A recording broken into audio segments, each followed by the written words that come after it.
सनातन धर्म का एक ऐसा मंदिर जहां आकर साइंस के सभी लोग फेल हो जाते हैं। यहाँ ना कोई साउंड एनर्जी वर्क करती है और हवा भी अपने अपोजिट डायरेक्शन में बहती है। ये एक ऐसा मंदिर है जहां भारत की प्रधानमंत्री इंदिरा गांधी की मंदिर में एंट्री करने पर रोक लगा दी गई थी और जिसे 18 बार आक्रमण करके लूटा गया। हिंदू धर्म ग्रंथों में द्वारिका धाम, बद्रीनाथ धाम, रामेश्वरम धाम और जगन्नाथपुरी धाम की चर्चा 4 धामों के रूप में की गई है। और आज बात करेंगे जगन्नाथपुरी धाम के बारे में, जिसका निर्माण 12वीं शताब्दी में पूर्वी गंगा राजवंश के राजा अनंत वर्मन चोड़गंग ने कराया था। मंदिर का निर्माण 1136 ईस्वी में शुरू हुआ और उनके उत्तराधिकारी अनंगमेय देव थर्ड द्वारा पूरा किया गया। जगन्नाथपुरी मंदिर ओडिशा राज्य के तटीय शहर पुरी में स्थित है और ये भारत के सबसे पूजनीय और रहस्यमय मंदिरों में से एक है। ये भगवान जगन्नाथ को समर्पित है और अपने वार्षिक रथ यात्रा महोत्सव के लिए प्रसिद्ध है। मंदिर में 3 प्रमुख देवताओं भगवान जगन्नाथ, उनके बड़े भाई बलभद्र और उनकी बहन सुभद्रा की मूर्तियां हैं। ये भारत का एकमात्र ऐसा मंदिर है जहाँ पर मूर्तियां पत्थर या धातु की नहीं बनी हुई हैं, बल्कि ये मूर्तियां लकड़ी की बनी हुई हैं। साथ ही मंदिर से जुड़ी ऐसी कई कहानियां हैं जो सदियों से रहस्य बनी हुई हैं। अब बात करेंगे जगन्नाथ मंदिर में लकड़ियों से बनी मूर्ति के पीछे की कहानी के बारे में। 1302 बीसी में जरा नामक एक शिकारी शिकार करता हुआ घने जंगल से गुजरता है, जहां उसे एक चमकीली चीज दिखाई पड़ती है जिसे जरा कोई जंगली पशु समझकर तीर चला देता है और जो भगवान श्री कृष्ण के पैर में जाकर लगता है, जिससे भगवान श्री कृष्ण की मृत्यु हो जाती है। इसके बाद जरा भगवान श्री कृष्ण का अंतिम संस्कार करता है और जब चिता की अग्नि शांत होती है तब उस जगह एक चमकती धातु दिखाई पड़ती है, जिसे देखकर जरा कुछ समझ नहीं पाता। फिर जरा उस चमकती चीज को एक बड़ी लकड़ी पर रखकर पानी में बहा देता है। अब गुप्त साम्राज्य के समय में एक राजा होते हैं इंद्रद्युम्न, जो भगवान विष्णु के बहुत बड़े भक्त थे। एक बार क्या होता है कि भगवान विष्णु उनके सपने में आकर कहते हैं कि तुम्हें एक नदी में जाकर स्नान करना है, जहां तुम्हें एक लकड़ी के तने पर मैं मिलूंगा। और फिर अगले दिन राजा नदी में स्नान करने के लिए चला जाता है और उन्हें वहां पर लकड़ी पर रखा हुआ वह चमकती धातु, जिसे ब्रह्म पदार्थ कहा जाता है, वह मिलता है, जिसे लेकर राजा अपने महल में वापस लौट आता है। फिर राजा उस लकड़ी के तने से काश्तकार द्वारा मूर्ति तैयार कराता है। काश्तकार मूर्ति बनाने से पहले राजा के सामने शर्त रखता है कि वह एकांत में मूर्ति बनाएगा, जहां उसे कोई मिलने नहीं जाएगा और इस प्रक्रिया में 21 दिन लगेंगे। राजा मान जाता है और फिर मूर्ति बनाने की प्रक्रिया शुरू की जाती है। लेकिन जैसे जैसे समय गुजरता है, मूर्ति बनाने की आवाज आनी बंद हो जाती है। तब रानी अवंती सोचती है कि शायद काश्तकार भूख और प्यास से मर गया है और वह राजा से कमरे का दरवाजा खुलवाने के लिए बोलती है। लेकिन जब दरवाजा खोला जाता है तो सभी आश्चर्यचकित हो जाते हैं, क्योंकि जिस जगह मूर्ति बनाई जा रही थी वहां कोई काश्तकार नहीं था। बस 3 मूर्तियां थी, जिसमें भगवान जगन्नाथ की मूर्ति में वही मेटल की चमकती चीज रखी गई थी। भगवान जगन्नाथ की मूर्ति हर 12 साल में बदली जाती है, जिसके पीछे का रीजन है वह ब्रह्म पदार्थ। ये जो ब्रह्म पदार्थ है जो कि मेटल से बना हुआ है, तो जब इस पर लाइट पड़ती है ये वाइब्रेट करता है, जो अपने अंदर से एक एनर्जी को रिलीज करता है, जिसके कारण मूर्ति की लकड़ी एक पर्टिकुलर टाइम में खराब हो जाती है, इसलिए उसको बदलना पड़ता है।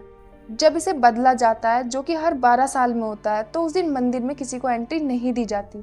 पूरे शहर की बिजली काट दी जाती है तथा मंदिर में मौजूद पंडित की आंखों पर पट्टी बांध दी जाती है और हाथ में ग्लव्स पहनाए जाते हैं। फिर भगवान कृष्ण के दिल को एक मूर्ति से निकालकर दूसरी मूर्ति में स्थापित किया जाता है और जिस समय मंदिर के पुजारी से चेंज कर रहे होते हैं, तब उनके हाथों में ऐसा प्रतीत होता है जैसे कोई जिंदा चीज फुदक रही हो। आंखों पर पट्टी बांधे जाने के पीछे भी एक मान्यता है। माना जाता है कि अगर कोई व्यक्ति बिना आंखों पर पट्टी बांधे इसे चेंज करता है तो उस व्यक्ति की मृत्यु उसी क्षण हो जाएगी। अब बात करते हैं जगन्नाथ धाम के महाप्रसाद के बारे में, जिसे अन्न ब्रह्म माना जाता है।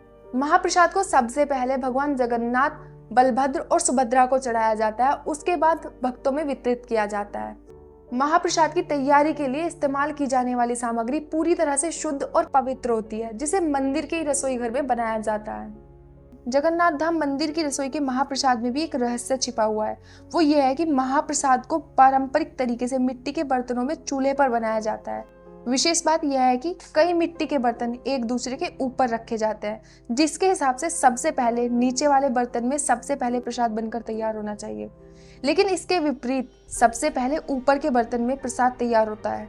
जबकि नीचे वाले बर्तन में सबसे अंत में तैयार होता है, जिसे आज तक कोई नहीं समझ पाया। जगन्नाथ मंदिर की प्रत्येक चीज में भगवान जगन्नाथ की कोई ना कोई लीला छुपी हुई है। तभी तो मंदिर में प्रतिदिन 500 लोगों के लिए प्रसाद बनता है, लेकिन कभी कभी मंदिर में भक्तों की संख्या हजारों से भी ऊपर चली जाती है, लेकिन कभी प्रसाद कम नहीं पड़ता। और हाँ, दिन भर प्रसाद बांटने के बाद एक अन्न का दाना भी व्यर्थ नहीं जाता। मतलब जितना प्रसाद बनता है वो ना तो कभी कम रहता है और ना ही कभी ज्यादा होता है।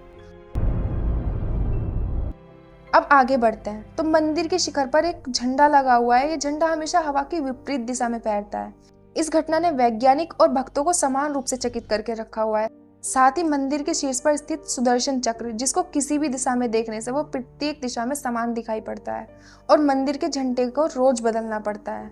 अब बात करते हैं जगन्नाथ धाम की रथ यात्रा के बारे में, जिसे हर साल उड़ीसा के पुरी शहर में बड़ी धूमधाम से मनाया जाता है। इस रथ यात्रा के पीछे भी एक पौराणिक कथा छुपी हुई है, जिसके अनुसार माना जाता है कि एक बार भगवान जगन्नाथ की बहन सुभद्रा उनसे नगर भ्रमण करने की इच्छा व्यक्त करती हैं। तब भगवान जगन्नाथ अपने भाई बलभद्र और सुभद्रा के साथ नगर घूमते हैं। बस तभी से इस यात्रा को स्मरण करने के लिए हर साल रथ यात्रा का आयोजन किया जाता है।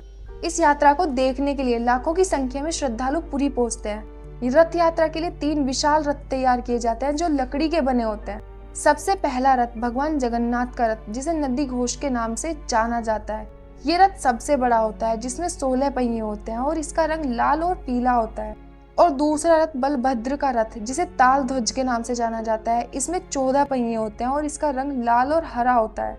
तथा तीसरा रथ सुभद्रा का रथ, जिसे दर्प दलन रथ के नाम से जानते हैं। इसमें 12 पहिए होते हैं और इसका रंग काला और लाल होता है। रथ यात्रा के दिन भगवान जगन्नाथ, बलभद्र और सुभद्रा की मूर्ति को बड़े धूमधाम के साथ उनके रथों पर स्थापित किया जाता है, जिसमें भक्तगण और पुजारी मूर्तियों को रथ पर लेकर जाते हैं। उसके बाद तीनों रथों को हजारों भक्तों द्वारा खींचा जाता है। ये रथ यात्रा मंदिर से गुंडीचा मंदिर तक जाती है, जो लगभग 3 किलोमीटर की दूरी पर स्थित है। गुंडीचा मंदिर में भगवान जगन्नाथ, बलभद्र और सुभद्रा 9 दिन तक ठहरते हैं और इस अवधि में सभी भक्तगण भगवान के दर्शन करते हैं। 9 दिनों के बाद रथ यात्रा बहुड़ा यात्रा के रूप में लौटती है, जिसमें रथ वापस जगन्नाथ मंदिर की ओर खींचे जाते हैं। रथ यात्रा भगवान जगन्नाथ की भक्ति, पौराणिक कथाओं और ऐतिहासिक परंपराओं का प्रतीक है। ये एक ऐसा त्योहार है जो भक्तों को भगवान के करीब लाता है और उनके जीवन में आध्यात्मिक और भक्ति का संचार करता है। ये यात्रा न केवल धार्मिक दृष्टि से महत्वपूर्ण है, बल्कि ये ओडिशा की सांस्कृतिक धरोहर का अभिन्न हिस्सा है। और साथ ही ये त्योहार भाईचारा, समानता और सामाजिक समरसता का भी प्रतीक है। इसमें सभी वर्गों के लोग, चाहे वो किसी भी धर्म, जाति या सामाजिक स्तर के हों, यात्रा में भाग लेते हैं और भगवान के प्रति अपनी श्रद्धा व्यक्त करते हैं। आशा करती हूँ आपको वीडियो पसंद आई होगी। जय जगन्नाथ।